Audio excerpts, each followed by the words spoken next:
Hey there guys, how's it going? Well, would you believe it, we have some honest to god actual content in this game, and it's really great. It's really great to win an event again. It's sort of similar to the Hades Cup. It's called the Year End Challenge. Basically, there are 15 rounds which earn at least one of every single type of gem except the Sun Gem. We actually get 2 Moon Gems, so Power, Speed, and Magic Gem all the way through. I'm just going to show you all the rewards in case you're thinking if it's worth your time. A Broom, a Mickey and Brooms, like I said, one of each of the gems, so the Speed, a couple more Magic Mirrors and Experience, you know, a couple regular Brooms. The magic one should be now, yep, and then there should be a Mickey Broom in this, nope, this one here, nope. Another reverse gem, there's the Mickey and Brooms, awesome, and then we have the other reverse gem, so we got 2 Moon Gems, and then finally 3,000 jewels, and along the way we're earning the 4 or 5 different parts to make that silver snow pipe there as well, so really awesome event, definitely worth your time. I hope you guys do log in and do that. So I want to give you a couple of setups to actually get through this kind of content. So obviously very difficult. We have the new buff cap, but we don't necessarily need the new Kairi to take it on. Obviously that makes it a hell of a lot easier, but you don't necessarily need it. I'm going to show you 2 setups that I used and I've cleared with both of them. So one's a more tanking setup and one is a more like straight offensive, but again straight offensive without that particular Kairi. So I'm going in with a pretty standard setup of mine, second chance, trying to take it out in 3 turns. I'll do this one first because it'll be a little bit quicker, but effectively we're going in with 3 turns. So I figure I'm allowed to borrow Sephiroth Metal, even though I'm not going to use on myself. Everything else that I've got in here, I'm pretty sure I mercy pulled literally everything else in here, so definitely on the more obtainable side. The Xion and the Kairi, well, the Kairi's on 6 stars still, so she's not doing any damage at all. She's there just a second chance. The Xion doesn't have any applicable traits whatsoever, so definitely not too hard to come by. The Era does have Aerial, which is nice for me. The Roxas has Ground. The main criteria that we're looking for here, though, is ignoring counters, because we're going to see in a second, it's only got a starting counter of 5. If you can avoid tripping that entirely, obviously all the better. When I was considering going through before, though, I was wanting to have like Lux Sword in this slot right here. You can do that, but you just have to be aware that Lux Sword does have 7 hits on him. So let's say you started out with a metal that raised your counter by 2, and you had the extra attack on that. The counter would initially go up to 9, let's say. Then you could use a metal like Lux Sword and take off the 7 hits, but you can only really do that once. So anyway, I'm just going to go through now. I wanted to call it the answer here. The Jewel Princess can basically poison, paralyze, or sleep you by the end of the turn. So obviously you're going to get through 1 turn fine of the initial attack. The second turn you're going to be assumed back, and then you're going to get the next entire turn to attack. The third turn is where RNG plays in. So if on the third turn you don't get paralyzed or put to sleep at all, hey, Bob's your uncle. Well, I mean, assuming you can deal the necessary damage. So it starts off with nearly 300,000 bars of HP. If you're going to take three turns to take it out, therefore doing pretty basic math, you need to take out 100,000 bars every single turn. Now, obviously, Combo 1's going to play a factor. Speaking of which, Combo 1's going to play a factor into that. If you get it on your worthless metals, then there's big trouble for you. But if you get it on potentially my biggest hitting metal right there, which that's Sephiroth, and it's going to do it again for me right now, it's going to make things a lot easier. When I did this exact setup the first time around, I dealt less than 100,000 bars in the first turn, but obviously Combo 1 came through for me in the final rounds. So again, the status that inflicts on us right now doesn't really matter because as soon as it's going to pick it back up. If that sort of scenario had happened on the next turn, I'd be laughing. I'd be completely laughing right now because I'm dealing over 100,000 bars each turn, and therefore in 3 turns I can take it out. So again, this little Kairi's here to give that nice general strength buffer. Like, it's a very good buffer in its own right. It's just obviously very outclassed by now. But when you combine that with, you know, one of the foretellers, for example, which met the previous buff cap, even though we've since gone far past that, it's a very good combination buffer. So obviously you can only ever use one over. If you're not using the new Kairi, you can only really use 1 overwrite metal per setup. I would potentially recommend having, so when I usually bring Era out the front, Era is great against speed type enemies because he raises your speed based defense and lowers their speed based offense, which basically means you're going to take less damage. Obviously Era is not really applicable here against a magic type enemy, but if you had, you know, Gula for example, or no, it's only Gula, isn't it? Gula's the only speed type foreteller. Yeah, if you had Gula and wanted to bring him along, as long as you were using him potentially out the front on whatever Keyblade you wanted to bring, so that he wasn't interrupting the rest of your buffs and debuffs, you would benefit from that speed-based defense that's been given off here. But I'll show you my more defensive setup in a second, so let's just keep clearing it out. And again, as long as the math works out that we're dealing over 100,000 bars per turn, we should still be fine. Now granted, my Fairy Stars is decently strong. Like, obviously I've got a fair few good sub-slots towards it, and I've got it to level 35, just to get that a nice juicy glow there. Obviously new players will have trouble meeting that damage cap, in which case you might find it easier to do the next strategy I'm going to recommend. But yeah, either raw damage. Obviously, with the new Kairi, you can take it out a lot faster than what I'm doing right now. But I'm still showing you don't necessarily need her. So now we just gotta hope, cross those fingers. Okay, we're gonna get paralyzed. If we don't skip over any medals, we'll be completely fine. Okay, good start so far. I've done it like a couple times now, and I got paralyzed once, and I didn't get paralyzed. Okay, Kairi went off. That should still be okay, hopefully. Crossing my fingers when I say that, because we missed out on the general defense lowering from Roxas. But we might still be okay. We do have that supernova there to use as a backup, just in case we need it. But hopefully we won't. Just obviously with the Jewel Princess specifically, aerial is definitely what you want to bring with you, just because it's an aerial-based enemy, and it really does make a difference. That's why I've got this Prime Roxas in the back here right now, because it is an aerial-based attack. Gonna use the Sephiroth right here. It's gonna do a good chunk. Let's see how much it does. It does over 13,000 bars of damage right there, and that was a friend medal. So very, very, very impressive damage. All right. That was one setup, let me show you another one. Okay, for setup number 2, we're going to be going a much more defensive setup. Again, long ago I pulled for the Incredibles medals. If you guys are new and didn't catch that initial banner, it's one of my biggest frustrations with Kingdom Hearts Union Cross is that there's no real way of getting defensive medals unless they decide to release a banner for a week and potentially longer, in which you have the opportunity to get them. The only 3 really good defensive medals that have come out recently have been, you know, situationally the Foretellers, Violet is incredible, Mrs. Incredible it is incredible, Demix Plus and Zexion Plus. Zexion Plus is really funny because he's a defensive medal that also takes 8 off the counter, which is unfortunately kind of terrible for any enemy that does, you know, have a counter over their head, because 8 hits is a lot. Demix Plus only does 2 hits, and he's probably the premier defensive buffer in the entire game right now. I personally didn't pull for him because I had these 2 right here, and I had my Violet ended up rolling extra attack. So I was like, okay, for my game, I don't particularly need it. I did say it's a really, really good defensive medal and a very good, strong offensive medal if you want to pick it up, but again, that was months ago, so a lot of people probably don't have it now anyway. I would strongly recommend, if you don't have any defensive medals whatsoever, trying to find someone with a Demix Plus you can borrow. If you have a Demix Plus with aerial and extra attack, you walk all over this challenge. You are impervious. I'm going to show you right now how little damage this thing does to me when I'm at... Okay, so Violet's going to raise your general defense up. Mrs. Incredible is going to lower general attack. With just Violet, on the first 2 turns, I was getting destroyed because I wasn't getting my general defense up high enough. Obviously, the buff cap goes up to like plus or minus 15 now, though. So Violet does stack over multiple turns. You can get her up to, I think plus or minus, sorry, plus 15 general defense if you know, basically keep casting it, double casting it over and over and over and over again. I was able to witness that that was enough to survive some of the hits without the general attack going down. But I mean, we'll play it through now and we'll just sort of see what happens. With your, if you can get their general attack down to -7, like if you have a Mrs. Incredible yourself, or you can borrow one as a friend, or if you can, even better, borrow a friend one with extra attack, and maybe potentially copy in your pet slot onto that, you are laughing. You are completely laughing. Okay, so right now we should be at +8 general defense as well as +8 PSM defense. Mrs. Incredible is going to come along and take away the -7 general attack. We are now impervious.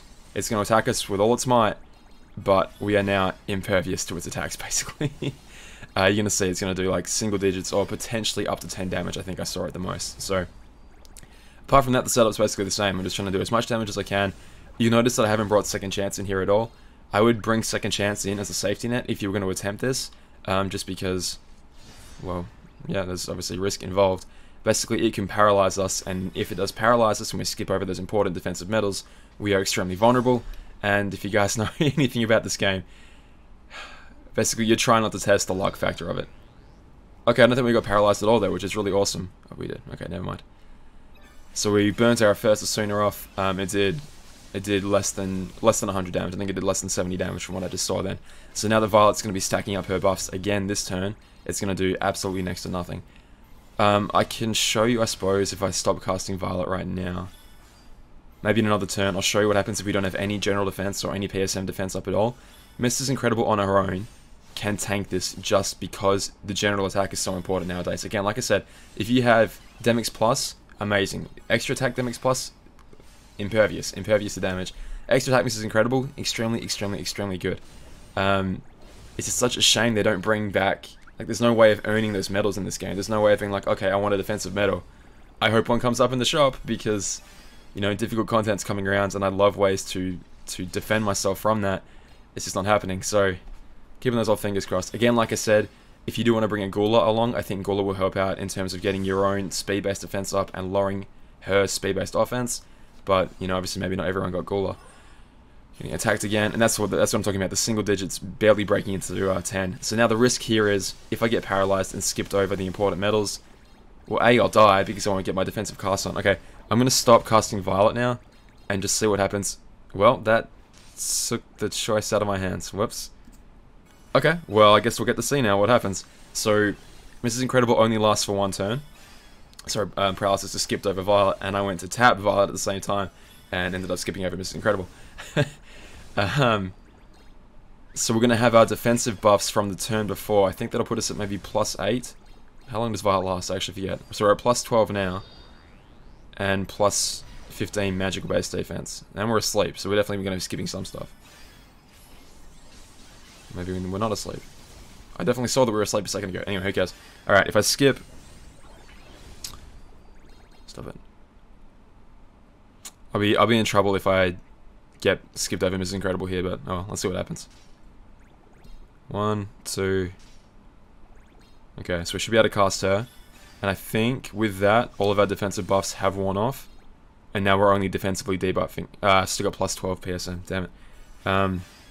Wow, Violet really lost 3 turns. I actually forgot about how good that metal was. Well, okay, well that's why we can stack it up so high. God, it's such a good metal. And it's like, that was only temporary. Ooh, we just skipped over all our offensive power. And it was only around so temporarily too. It's crazy to me. Okay, so... Let's see, again, if we skip skip Violet right now, surely we've... Okay, now we're in big trouble. We'll probably die now because we skipped over all those metals, but that's okay. We're just doing it for demonstration. Like, again, I've definitely done this before. I did this before. We cleared it out perfectly. Again, you can see I am chipping away at it. I basically just need RNG on my side to pass it, which I did it before. Okay, cool. So with the defense boost 5 there, which didn't proc every... Oh, I think it procced every single time. The point is, like, a defense boost skill, get your defensive buffs up, and especially offensively debuff this thing, and you'll be fine. Like, you'll get through it. So we're not paralyzed now either, so... The phone I'm using, I can't quite tap it correctly at the right time though. Anyway, point is you can pass it. If you need a hand, again, as always, come on the Discord and have a chat to me. Okay, so we should be getting close to the end now. We're almost going to make it, but not quite. Oh well. Fingers crossed we survive. 1 more turn, and then we should be okay. Come on, buddy. We should be fine then, because Era went off. That at least means we'll deal some damage with the rest of the blade, so...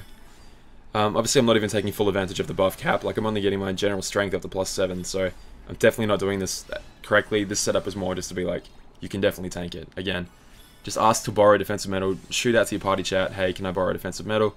If no one has one to share, well, you might want to party hop, because again, this is 3,000 joules we're talking about. It's not a huge amount, but it's not insignificant either. There we go, all done. So, just say, hey, I'm going to search around on Discord for other people that have an extra attack demics and have room in the party for a temporary visit, you know. If you want to be more competitive in this game, there's nothing really wrong with searching out a better, not better party, but a more competitive party that might, you know, you could collaboratively, oh my goodness, collaboratively share the different metals that you go ahead and pull for. Like, if someone could share an extra attack demics every time, that's amazing. That's so much pressure off you guys. Or older player might have a really good Mrs. Incredible that you might be able to borrow.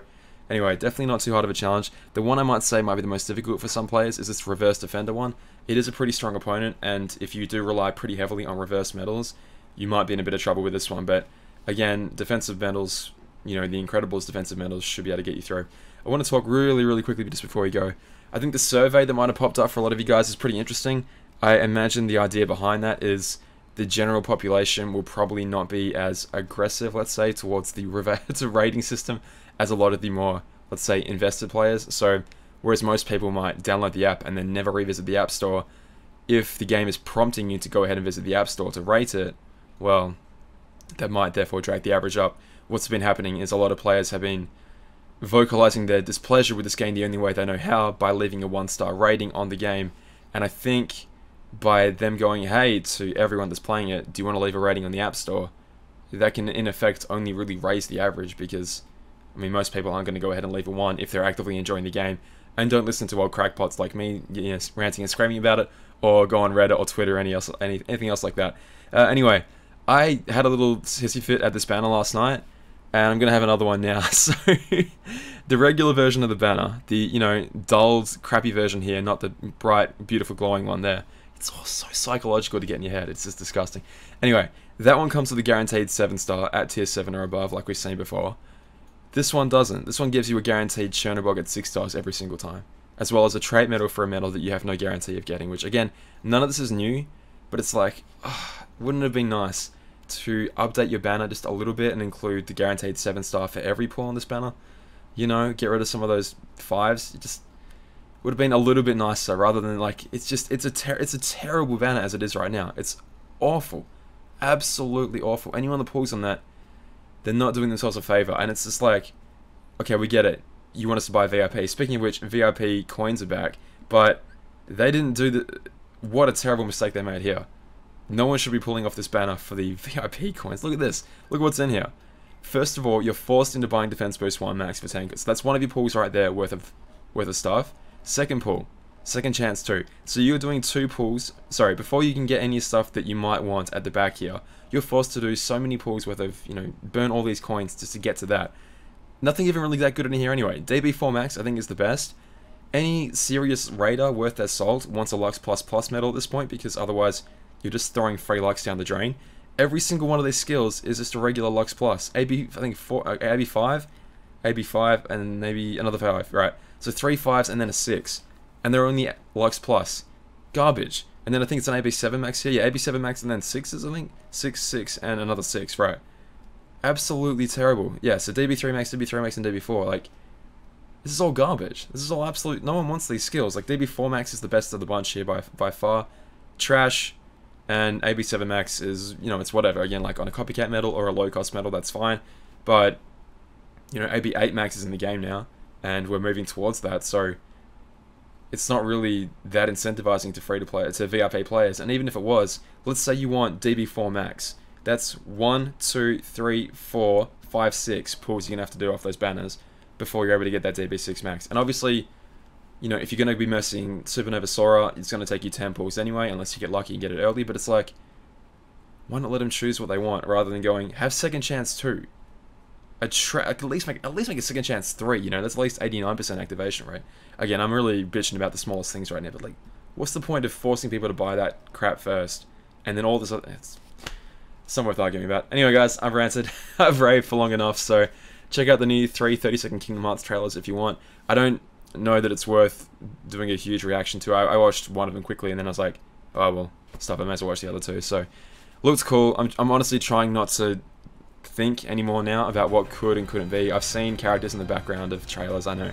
But, anyway, 39 days for Kingdom Hearts 3. I'll see you guys soon. All the best. Bye.